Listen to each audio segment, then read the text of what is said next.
Welcome to Aryavart geopolitics. आज के हमारे पॉलिटी के कंसेप्ट क्लियर सेशन में हम जानेंगे what is a secular state. आपने बार बार ये शब्द सुना होगा कि इंडिया एक सेक्युलर स्टेट है, यानी कि धर्मनिरपेक्ष राज्य है। तो क्या होता है धर्मनिरपेक्ष और secular country? The constitution of India stand for a secular state. इसका मतलब है it does not uphold any particular religion as the official religion of the Indian state। यानी कि इंडिया का अपना कोई ऑफिशियल रिलीजन नहीं है। हालांकि इंडिया में बहुत सारे रिलीजन हैं, लेकिन इंडिया एज ए कंट्री का अपना कोई ऑफिशियल रिलीजन नहीं है। हमारे संविधान में ऐसा कुछ मेंशन नहीं है कि इंडिया का अपना कोई ऑफिशियल रिलीजन है। जैसा कि पाकिस्तान का कॉन्स्टिट्यूशन कहता है कि पाकिस्तान एक इस्लामिक कंट्री है, उनके कॉन्स्टिट्यूशन में ही लिखा हुआ है।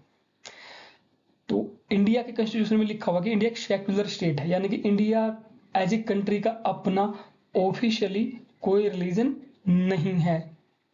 और ये जो सेक्युलर वर्ड है ये 42nd कॉन्स्टिट्यूशन अमेंडमेंट एक्ट के तहत 1976 में ऐड किया गया था हमारी प्रियम्बल में। इसीलिए तो बहुत से लोगों को ये लगता है कि 1976 से या इसके बाद से ही मतलब हमारे कॉन्स्टिट्यूशन की जो नेचर है वो सेक्युलर बनी है, लेकिन ऐसा नहीं है। भले ही ये वर्ड सेक्युलर वर्ड हमारी संविधान की प्रियम्बल में 1976 में ऐड किया गया हो, बट हमारे जो कॉन्स्टिट्यूशन की नेचर थी वो स्टार्टिंग से ही सेक्युलर रखी गई थी। हमारे जो कॉन्स्टिट्यूशन मेकर थे, जो फ्रीडम फाइटर थे, वो बहुत ही विजनरी थे। तो आइए देखते हैं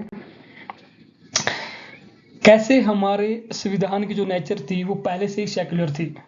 क्योंकि प्रियम्बल में देखो मेंशन है liberty of belief, faith, worship to all citizen. सबको फ्रीडम है, आज़ादी है अपना बिलीफ, फेथ है ना, पूजा पद्धति को मेंटेन करने की। आर्टिकल 14 क्या कहता है? इक्वलिटी बिफोर लॉ, कानून के सामने सब लोग समान हैं।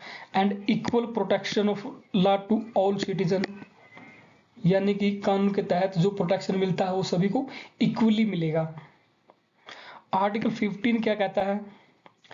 The state shall not discriminate against any citizen on the ground of religion, race, caste, creed, है ना, ये सब मेंशन है। जेंडर के नाम पे भी डिस्क्रिमिनेशन नहीं करेगा। लेकिन हमारा जो मेन फोकस यहाँ पे जो हम पढ़ रहे हैं वो इस वर्ड पे रहेगा, रिलीजन पे। यानी कि आर्टिकल 15 कहता है कि धर्म के नाम पे भी डिस्क्रिमिनेशन यानी कि भेदभाव नहीं किया जाएगा। तो ये क्या हुआ इसका मतलब है कि इंडिया जो है एक सेक्युलर या धर्मनिरपेक्ष कंट्री है। ये पहले से कॉन्स्टिट्यूशन में मेंशन है।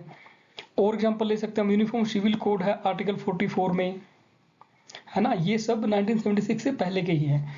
और ऐसे और भी बहुत सारे एग्जांपल हैं जो ये शो करते हैं कि हमारे कॉन्स्टिट्यूशन की जो नेचर है वो फ्रॉम द वेरी बिगिनिंग, बिल्कुल स्टार्टिंग से ही सेक्युलर नेचर रही है। तो चलिए क्वेश्चन ले लेते हैं। Which of the following is are the words added to the preamble in 1976? देखिए 1976 में एक कॉन्स्टिट्यूशन अमेंडमेंट एक्ट हुआ था, 42nd कॉन्स्टिट्यूशन अमेंडमेंट एक्ट 1976 में। उस समय जो प्राइम मिनिस्टर थी श्रीमती इंदिरा गांधी जी, है ना, इमरजेंसी का समय चल रहा था 1975 टू 77, है ना। इस दौरान ये कॉन्स्टिट्यूशन अमेंडमेंट एक्ट हुआ था। ये बार बार आप काफ़ी जगहों पे सुनने को मिलेगा, 42nd कॉन्स्टिट्यूशन अमेंडमेंट एक्ट के तहत ये हुआ। एक्चुअली बहुत बड़ा अमेंडमेंट एक्ट था, बहुत बड़ा अमेंडमेंट एक्ट था ये, इसीलिए इसको मिनी कॉन्स्टिट्यूशन भी कहा जाता है। ठीक है, तो 42nd कॉन्स्टिट्यूशन अमेंडमेंट एक्ट 1976 के तहत इनमें से कौन से वर्ड ऐड किए गए थे हमारी प्रियम्बल में? सोशलिस्ट, सेकुलर, इंटीग्रिटी, तीनों, या ए एंड बी, यानी कि सोशलिस्ट एंड सेकुलर?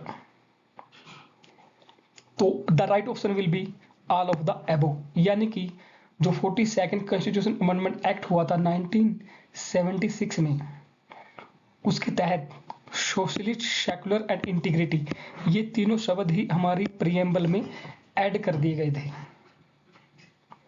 और हमारी प्रियम्बल यानी कि संविधान की प्रस्तावना अब तक केवल एक ही बार अमेंड की गई है और उसके तहत ये 3 शब्द 3 वर्ड हमारी प्रियम्बल में ऐड कर दिए गए थे। उम्मीद करता हूँ आपको अच्छा लगा होगा पॉलिटी का ये छोटा सा concept clearing session. Thank you. जय हिंद, जय भारत।